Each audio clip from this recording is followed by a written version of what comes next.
Time আমাদের লোকজন সিঁড়িতে অলরেডি উপরে উঠে গেছে, সেখানে 22 জন লোককে জীবিত অবস্থায় ছাদের উপরে নিয়ে গেছে, তারা সম্পূর্ণ সুস্থ আছে।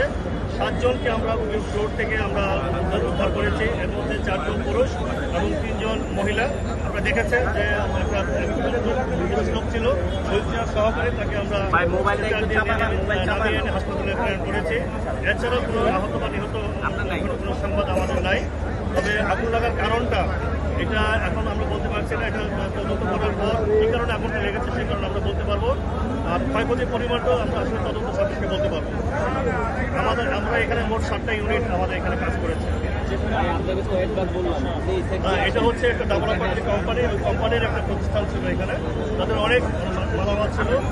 আপনারা দেখেছেন যে আমরা আসার আগেই ফুললি ডেভেলপ ছিল, যার কারণে আমাদের সিঁড়িতে উঠতে আমাদের অনেক কষ্ট হয়েছে। যাই হোক, আমাদের যে ফায়ার ফাইটাররা তাদের অত্যন্ত ঝুঁকি নিয়ে তারা পানির লাইন নিয়ে তার উপরে অফেন্সিভ ফায়ার ফাইটিং করেছে, যার কারণে অল্প সময়ের মধ্যে হাইরাইজ বিল্ডিংয়ে আগুনকে আমরা নিয়ন্ত্রণে এনে নির্বাপন করতে সক্ষম হয়েছি।